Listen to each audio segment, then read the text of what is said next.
Anti inflammatory diets గురించి చెప్తున్నాం కదా. ఫస్ట్ పార్ట్ చెప్పాను, ఎక్స్ప్లెనేషన్ ఇచ్చాను. సెకండ్ పార్ట్ సో ఓన్గా అంటే ప్రొటెక్ట్ చేయాల్సిన ఇమ్యూనిటీ సిస్టమే ఒక హెల్దీగా ఉన్న టిష్యూని పోయి అటాక్ చేయడం స్టార్ట్ చేస్తుంది, డ్యామేజ్ చేయడం స్టార్ట్ చేస్తుంది అనమాట.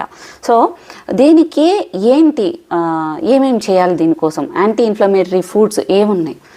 ఫస్ట్ ఆఫ్ ఆల్ 150 నిమిషాలైనా ఎక్సర్సైజ్ అనేది ఇంపార్టెంట్ వారానికి. అండ్ హై కార్బోహైడ్రేట్స్ ఫుడ్ అనేది తగ్గించుకోవడం. అండ్ ఏదైతే కూడా ఈ మైదా కానీ అంటే ఎక్కువ ప్రాసెస్ చేసిన ఫుడ్స్ ఏవైతే ఉన్నాయో అవి తగ్గించి తినడం. ఫుడ్లో యాంటీ ఆక్సిడెంట్ రిచ్ ఉన్న ఫుడ్స్ అంటే కానీ మన ఉసిరికాయలు ఉండొచ్చు, బ్లూబెర్రీస్ ఉండొచ్చు, బ్లాక్ బెర్రీస్ అంటే బెర్రీస్ ఇట్లాంటివి, అండ్ ఆరెంజ్ కానీ వైటమిన్ సి ఫ్రూట్స్ ఇలాంటివి అన్నీ కూడా ఫుడ్లో యాడ్ చేసుకోవడం. ఈవెన్ పసుపు కూడా మంచి యాంటీ ఇన్ఫ్లమేటరీ ప్రాపర్టీస్ ఉంటాయి. దాల్చిన చెక్క ఇలాంటివన్నీ కూడా ఫుడ్లో యాడ్ చేసుకోవడం.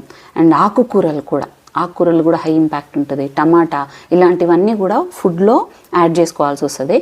సో బాడీలో ఇన్ఫ్లమేషన్ తగ్గించుకోవడానికి ముఖ్యంగా ఈ ఆర్ఏ ఫ్యాక్టర్ తోటి అంటే రూమటాయిడ్ ఆర్థరైటిస్ అంటారు కదా, చిన్న జాయింట్స్ పెయిన్ ఉన్న వాళ్ళు కానీ, ఈ గట్ హెల్త్ ఇష్యూస్ అంటే ఇండైజెషన్ కానీ, ఈ సోరియాసిస్ స్కిన్ ప్రాబ్లమ్స్ ఉన్న వాళ్ళు, జాయింట్ పెయిన్స్ అసలు ఈవెన్ టెస్టుల్లో కూడా ఎక్కడా వచ్చుండదు జాయింట్ పెయిన్స్ ఇట్లాంటివన్నీ కూడా కనిపిస్తుంటే, ఫేస్ అంతా ఎక్కువ బ్లోట్ అవుతుండడం, శరీరం మీద అప్పుడప్పుడు చిన్న గుల్లలు వస్తుండడము ఇలాంటివన్నీ కూడా ఉంటాయి, పింపుల్స్ ఇట్లాంటివన్నీ కూడా.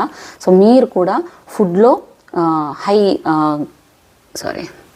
హై క్యాలరీ ఫుడ్స్ ఇట్లాంటివన్నీ కూడా కొంచెం తగ్గించుకోవడము. అండ్ ఫైబర్ ఫుడ్లో వెజిటేబుల్స్ ఫ్రూట్స్ ఇట్లాంటివన్నీ కూడా ఎక్కువ యాడ్ చేసుకోవడం, వాటర్ బాగా తీసుకోవడం. అండ్ స్లీప్ చాలా ఇంపార్టెంట్.